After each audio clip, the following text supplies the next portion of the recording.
over the next several years, I believe that there's going to be a Channel 3, Channel 5, Channel 8, and Channel 13 again globally. And who's it going to be? Is it going to be YouTube, Amazon, Netflix? We'll see who the big players are over the next several years. But what I do now is I don't wait to get a television deal or get a rights deal from these guys. I go out and figure out how to do it myself. Big Boy's Neighborhood, beautiful day in the neighborhood, ladies and gentlemen. I could say friend of mine in the neighborhood, Dana White. Welcome back to the neighborhood, Dana. How you doing, my brother? I'm good, buddy. How are you? Hey, Dana, I'm doing well, man. Dana, it's hard to put titles on you, because I remember one time we sat down. I said, Dana, what are you now? Y'all still UFC president. I'm like, But now there's so much more involvement when it comes to Dana White and what we're seeing with UFC and now what we're seeing with boxing and what we're seeing with PowerSlap. So now, Dana, I don't know if there's a title. I just say, Dana White, welcome back to the neighborhood, brother, and it's a pleasure to see you. Well, thank you. It's good to see you, too, and that'll work. Man, we got a lot coming up, bro, and I'm so glad that when it comes to boxing and fighting and entertainment, that you really know how to pull this off. You and your people as an organization know how to pull this off. So first I got to talk about UFC 318. UFC 318, bro, this is going to be one of those things that you don't say, oh, it's a changing of the guards, but this is like a must win for both fighters. Yeah, it's an interesting. Actually, it's for the BMF title. Yes, which and that's what we want to see. Well, we created that, and like all the guys want to fight for this thing now. But because it was for the BMF title, we literally built a BMF card. I mean, this card is badass. This is a fun fight. And when you say it's badass and it's a fun fight, just for one, anytime I'm watching anything with UFC, there's always the headliner, the top card. But I start with the prelims and then the undercards. So you never know what's going to be the best or what's going to be that so-called fight of the night. But when we look at just what's happening with the fighters that we're seeing here, man, when we see Holloway Poirier 3, that's one of those things, man, where this is when I say it's going to be an excitement. This can't be a dull fight just for what it means to each one of these fighters. So true. And I say it all the time. What I do for a living is I sell holy shit moments. And let me tell you what, this is a holy shit card. This is a fun one. Yeah, man. And when you see this, Dana, it appears that you're also a fan first. Like you want to see the fights that happen. And you're also, Dana, the guy that if something wasn't right, you'll call it out as well. Is this a fight that you wanted to see before Holloway says, with Poirier and Holloway going in and Poirier possibly saying this is the final octagon walk?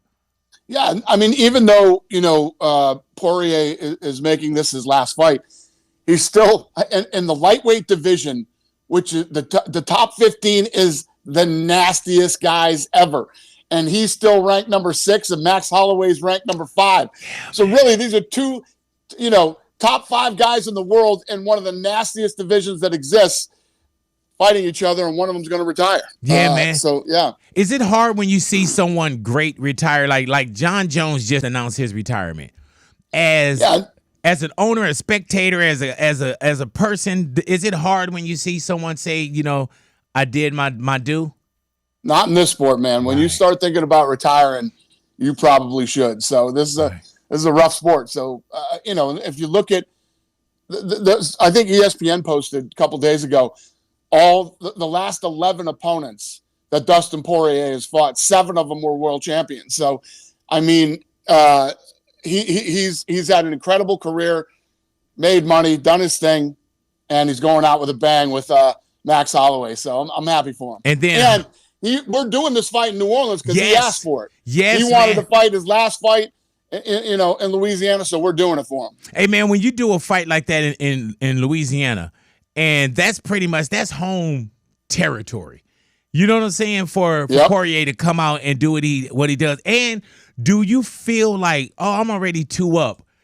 Does that make him confident, or does that make it just as dangerous for Holloway, where it's like, okay, I'm not going to let you retire 3-0 pretty much at home, when also Holloway seemed like he's just on this coming back type of shit that we're seeing as well?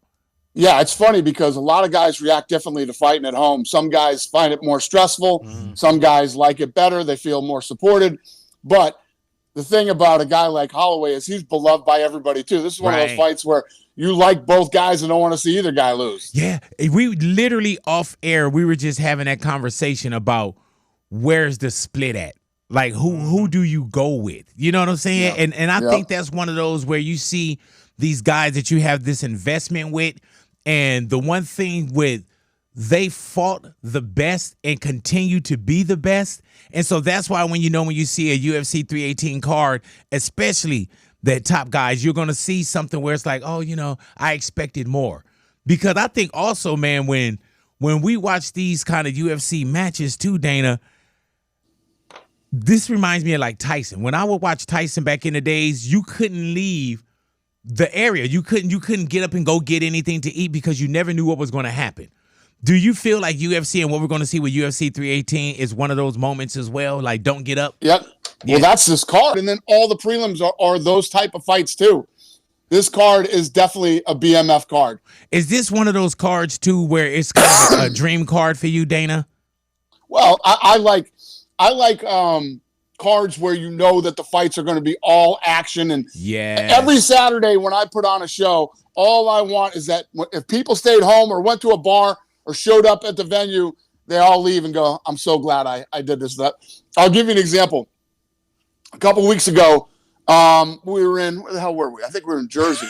and Trump came to the fight. Yes. Halfway through the main card, he looks at me and he goes, I'm so glad I came here tonight. And I'm like, that's what I love.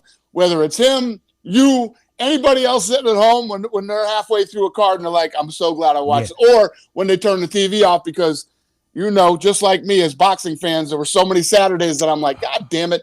I should have went out tonight. This was a waste of my time. Oh, my God, dude. I've seen a lot of that, especially with boxing, bro, where I'm just like, man, and I understand that boxing is a business, but we're seeing in boxing where it's so much pick and choose. And we come from an era, Dana, where the best fought the best.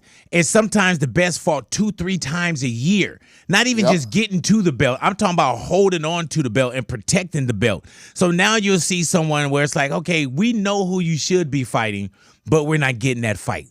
And I think in September, we're getting that fight with Canelo and Crawford. We're getting that. Sheikh Turkey, from Saudi is throwing the money around to make sure that all these guys fight each other. And, it's been fun. It's been exciting for boxing. You see a lot of people buzzing about boxing again. Some fights happened over the weekend that people were talking about. Yeah. Oh, yeah. It's good. It's good. It's good for the sport. It's good for everybody. Yeah, that Berlanga fight, that's my guy, bro. But, oh, my Lord. Man, how many corners did my man fall into? You know what I'm saying? Like, my man was getting whooped on. But when you see this and when you see Turkey, when he comes in, what made you guys get together to understand what boxing needed and what boxing was missing? Well, I don't think we originally got together for that, but Nick Khan, who runs the WWE, introduced Turkey and I, and we met in New York, and that sort of started our relationship. And I like the guy. I like him. We started talking more and more, and then here we are. Here we are today. But when you say you start talking more and more, and here we are today, it almost looked like early on it was going to be, Turkey along with another promoter. Oscar was talking. A lot of people were talking. And then it felt like a guy wasn't talking. Yeah. So what made you get into where you saw this opportunity and you saw what we were missing as boxing fans? Because boxing had gotten kind of like a little, but we never felt that from UFC. So what made you get to the here's excitement? The thing. People don't even know what I'm doing yet. I'm going to do this fight with Canelo and Crawford in September, but that's not what I'm doing. I'm not going to be doing those type of fights. After this fight's over, then I will announce what I'm doing in boxing, and really? It won't be till early next year that will do it. So will you make the announcement next year? I don't know yet. Gotcha. I'll probably make it after this fight. I'm focused on Canelo and Crawford right now. You want to tell me now, and I'll just hold it till after the fight and have the exclusive on it? Fucking whole thing fell apart here. kind of a fucking operation we run over here. talking about how good the production is going to be on boxing and all this shit. I can't even do a fucking. Hey man, his fucking screen just flipped like. Go ahead. Dana White in the neighborhood, man. Dana White. We've talked a lot, and we got a lot more to cover. But PowerSlap 14 is coming. Dana, let me tell you with PowerSlap, bro. Early, and we're still early with PowerSlap. But my question to you is, what the hell made you decide to get into this thing called PowerSlap? So I saw it on Instagram, yes. And back in like 17, 18, and I'm like, this is fascinating. This is crazy and fascinating. I took a deeper dive into it, and this stuff was coming out of Poland and Russia, and on YouTube, it had millions of views. I mean, it had the type of views like the equivalent of a Justin Bieber video at that time. The production was terrible. It looked like they were doing it over a barrel in a barn. And I was like, holy shit. Imagine if I did this the right way, turned it into a sport, great production value. I think this could be big. So I went to my go-to guys and said, the Fertitta brothers, I said, hey, I'm into this PowerSlap. I mean, the slapping shit. I think I'm going to do this. You guys want to do it with me? And they go, how much money do you need? I said, I need $1 million from both of you guys. So we all put up $1 million and here we are today. 725 million views on this last one that we just did. I mean, the numbers on this thing are insane, absolutely insane. And we have 25 million followers in 2 years. Yes, man. 25 million followers in 2 years and over 16 billion views in 2 years. You know what's wild about that? And even with PowerSlap 14, right? Being on the PowerSlap YouTube channel, that right there isn't straight to the audience. You know, some people, Dana, you got to wait for a deal or you got to wait for somebody to do a green light on you. You know what I'm saying? And they don't see the passion or the dream. For it to be on PowerSlap YouTube, that goes right. Because that's how anytime that I watch something, I consume. Sometimes I'm not even on a network. I'm not waiting for a network to show me what I love. Did you feel the You're so right, big boy. And I don't wait for any of these networks right now. The whole television content world is in a weird limbo spot right now. Cable television dying quickly, satellite dying, streaming companies going like this. Yes. And over the next several years, we're going to see, when you and I grew up, Channel 3, Channel 5, Channel 8, Channel 13, and then we were in high school, there was like, cable started and we had MTV and probably 25, 30 channels. And then at the peak of cable and satellites, their peak was thousands of channels. And over the next several years, I believe that there's going to be a Channel 3, Channel 5, Channel 8, and Channel 13 again globally. And who's it going to be? Is it going to be YouTube, Amazon, Netflix? We'll see who the big players are over the next several years. But what I do now is I don't wait to get a television deal or get a rights deal from these guys. I go out and figure out how to do it myself. Hey, Dana, we lost you again on the. Yeah, I see. Right. There we go. So you were saying you don't wait. You know exactly where the audience is and to super serve it. When it comes to PowerSlap, is there any similarities that you see early on with UFC? Because I remember I had a conversation with you and you said, Big, this is going to be just as big, if not bigger, than UFC. It's exactly like UFC, except everything's happening faster with this thing. Right. Like, we didn't start making money with the UFC till like 7 years in. This thing started making money day one. So, big difference. How do you find a power slapper? Is it in a position where they find you? Great question. So when we bought the UFC had already been around for years, right? Mm-hmm. So, and there were bigger organizations at the time, like Pride and a lot of others that were, all over the world, events were happening. And so there was always this steady flow of talent out there. And then as soon as we started to make it bigger, more people started getting involved. Well, in PowerSlap, there were a few leagues out there and people were doing it. We went out and snatched up those guys. Now, we have to figure out. So we're using the PI here and looking at different sports.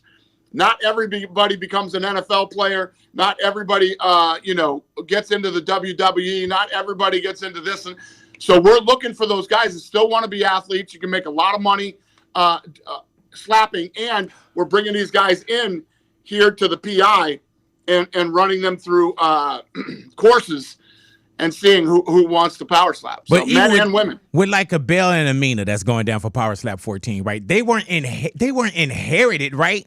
Are these guys, were they out there before Dana White and PowerSlap? Or so are these? The Bell was. Okay. The Bell was actually one of the coaches, I think, on the first season of PowerSlap that we did. And we knew he was going to be something big. I don't know about Mina, though. But, yeah, there were a lot of people out there that were doing it already. And we went up and snatched those guys up early. Hey, Dana, you'll see with boxing, with MMA, it's like, okay, you can go to, a boxing gym, MMA, you can go to, a school, a dojo for martial art, whatever it may be. How does one know that they can become a power slap? How do you know, how do you train to get slapped across your motherfucking face with your hands on a ball, and waiting and anytime that I've been slapped, I didn't know it was coming. Very smart questions, big boy. Very smart questions. Yeah. So, first of all, these guys that exist out there, whether you have a chin or not. You have to have a chin to be in this sport, any combat sport, but especially this. Number one. Number two is what I was just saying to you. Once these MMA gyms start to realize that they can actually make a bunch of money off slap guys too, I think we'll see more and more MMA gyms bringing these guys in. And but right now we're doing all of these what's the word I'm looking for? We're doing these combines. Yeah, combines here at the PI. Hey, man, I remember Mike Tyson, and paraphrasing, when Mike Tyson would say, everyone is bad until they get punched in the face, right? And I'm pretty sure at these combines, everybody is bad till you get slapped in the face. And, yeah, it's true. Yeah. And, well, you know what's crazy? In the wrestling world, right? You have AEW and WWE, and there's so many guys that wrestle in these small leagues that will jump off a massive ladder onto a table full of tacks every night, hoping to make it into the WWE or the AEW, and very few make it. Let me tell you what, these guys can come over here and do slap and make a shitload of money and not get as busted up as they do trying to become professional wrestlers. Hey, man, you know what I trip off of, Dana, is just how the rules and the regulations, I'm standing there, I'm holding on and I'm waiting and I can't flinch. I can't do any of that shit.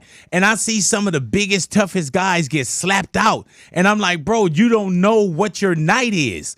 You know what I'm saying? And you don't know until you actually feel it. And I would literally look at the end of a slap and I'm like, oh yeah, there's a welt already. That person is swelling up already. Or when you just see, my thing is this, what's scary to me is if I give you my best and you go,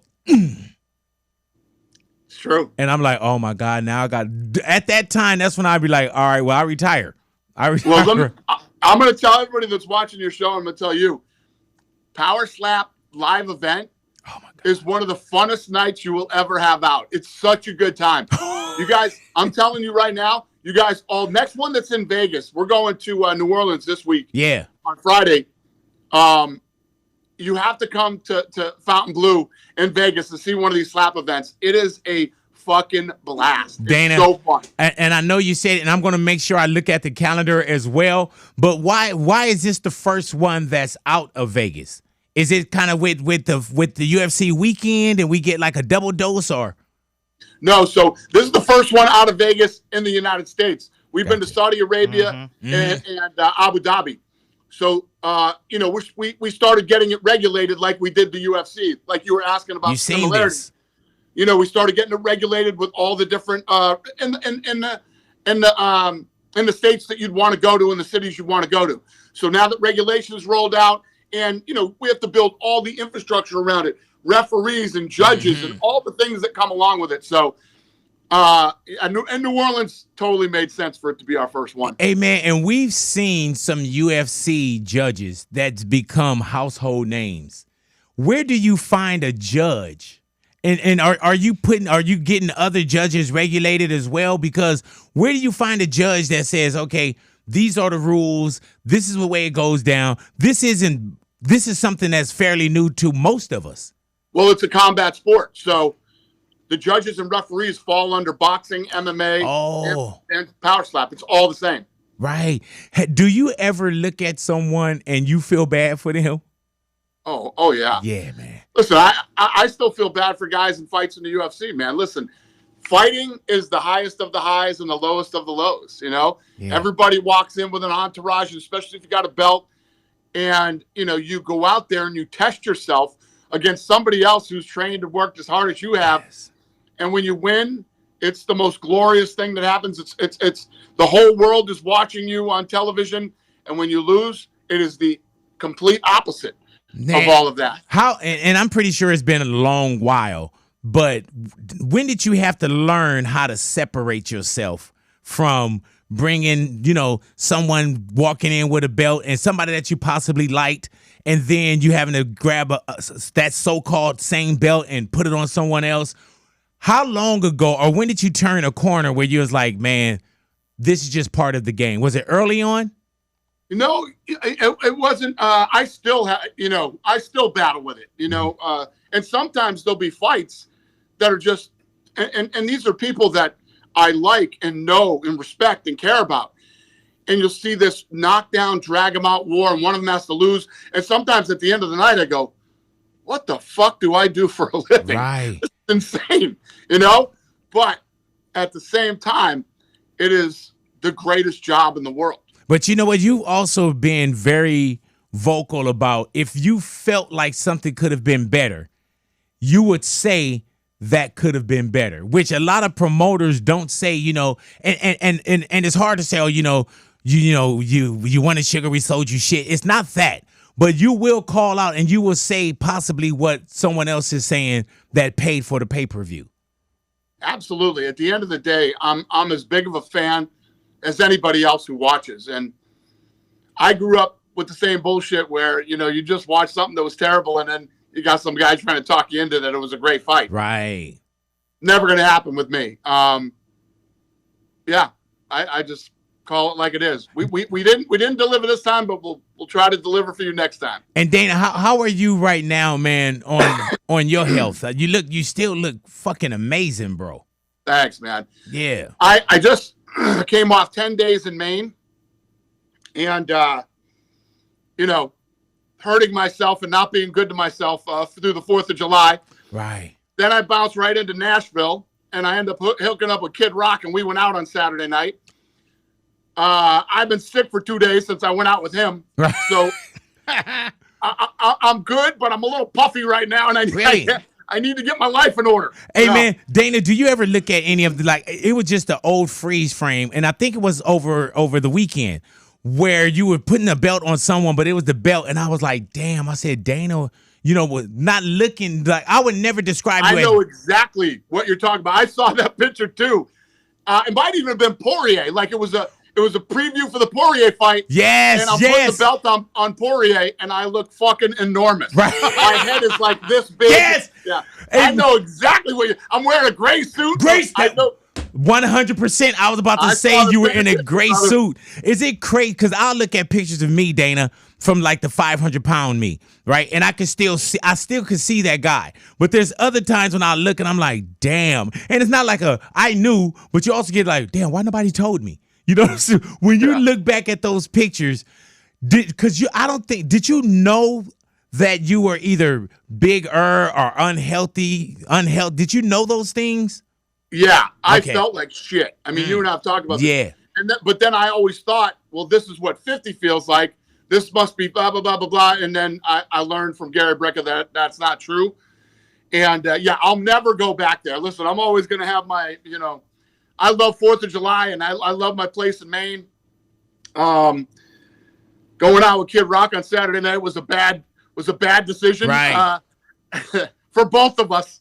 And but yeah, everything's good. I feel great. I literally did all my superhuman this morning and worked out, and you know, I'll never go back ever. And how great do you feel? You still feel amazing, bro?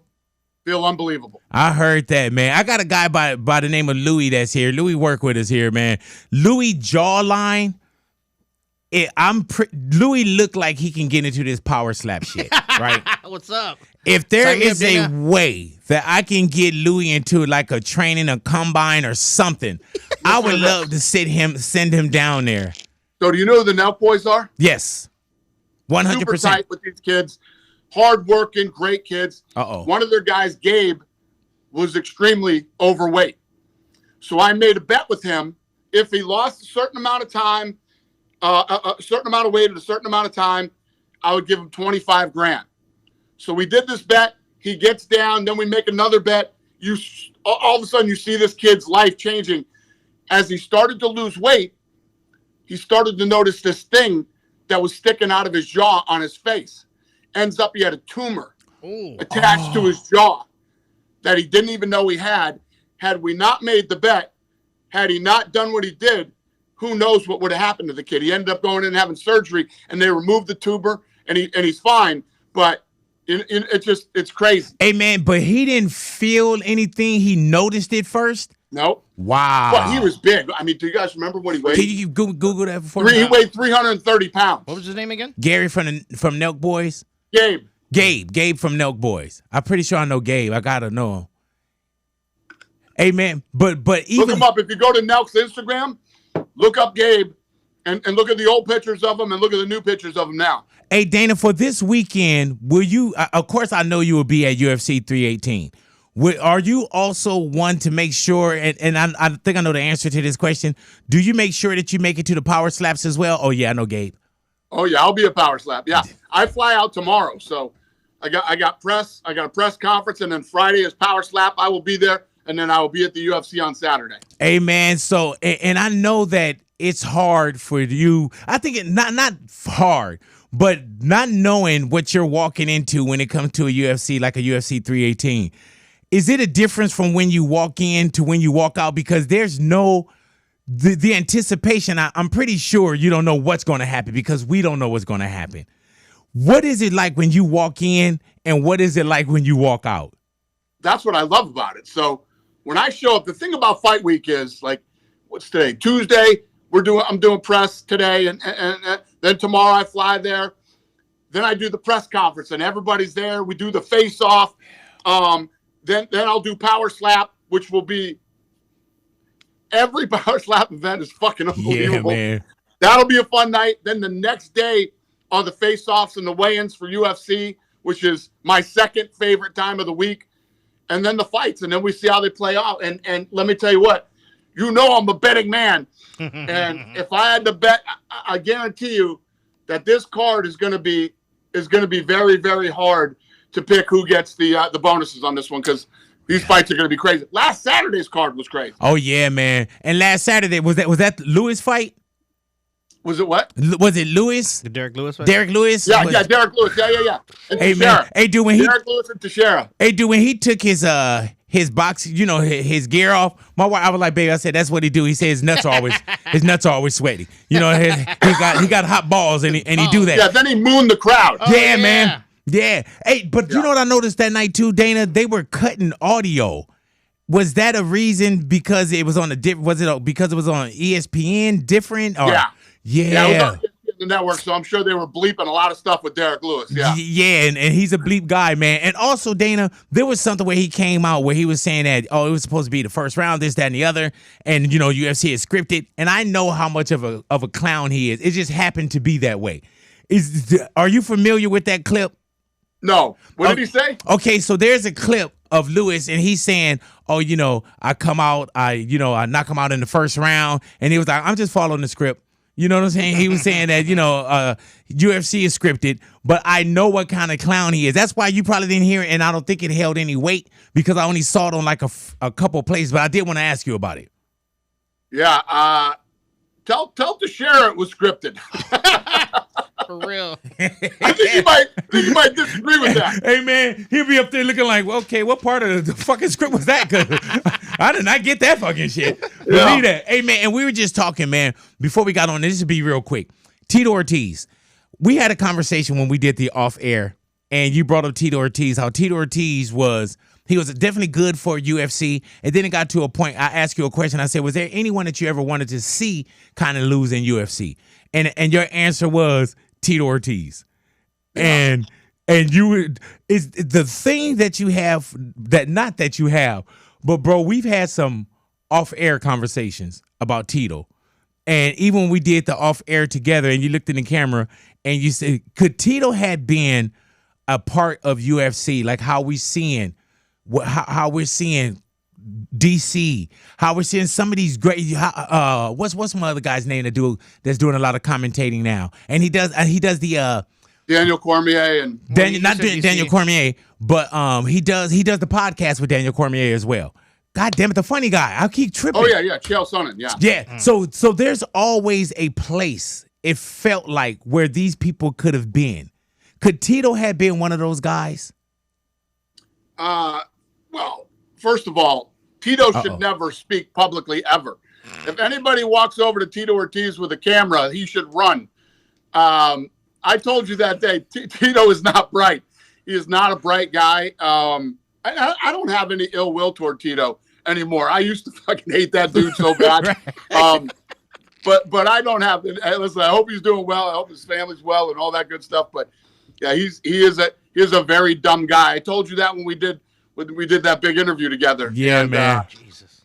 Listen, there are people out there now. Ever since I said that on your show, there are people like making money off just creating Instagram accounts on how dumb Tito is. It's fascinating. People actually making money off this. Hey man, I remember I sent you one like, oh yeah, they got. Then I was like, dude, I can't send these all the time because I thought I sent you one that was like, oh, this is rare. And now I'm looking, I'm like, oh, they're everywhere. Have you seen the one where he say he hope he outlives his kids? Yeah. He's a fucking gold mine. That guy. He is a gold mine. Yeah, man. Would you put Tito in PowerSlap?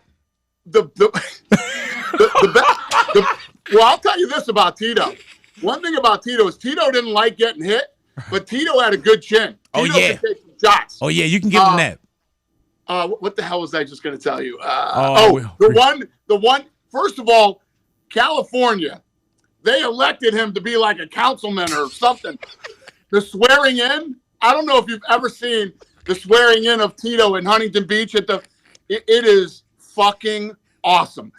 You have to watch that. Listen, all you guys in the studio, go watch Tito when he's being sworn in as a politician in Huntington Beach. It's incredible. Hey man, that's another reason why you won't lay your head down in California, huh? You like man, you're like you're voting for Tito Ortiz. You know, Gavin Newsom's the governor, so anything's possible. In man, hey, you stop that! I gotta live here. Hey, Dana, I thank you for being in the neighborhood. I'm going to take you up on the next PowerSlap in Vegas. What a yurt. Definitely so, man. And for those out there, man, UFC 318 is going down, man. We're seeing Poirier. We're seeing Holloway. We're seeing part 3 of this. There's a lot that's at stake with this one as well. UFC, that is this weekend. Yep. Make sure you guys grab that up, man. It's a pay-per-view, and however you grab it, BMF titles BMF titles on board. And don't forget, man, if you have not watched a PowerSlap, trust me, if you just watch a minute, you're watching an hour. Yeah. And if you're anywhere near New Orleans on Friday night, believe me when I tell you, come watch it live. You will not be disappointed. It's a totally different feeling when you go see it live, huh, Dana? It's awesome. Man, I appreciate you, man. And don't forget Canelo Crawford. That is going down September 13th. Super middleweight championship that's going down. Crawford coming up in weight. I think we're going to see a great fight. And Dana, I appreciate you, and I thank you for your time, brother. And God willing, I'll see you soon. Love you too. That's Dana White in the neighborhood, Big Boys neighborhood. Thank you, Dana.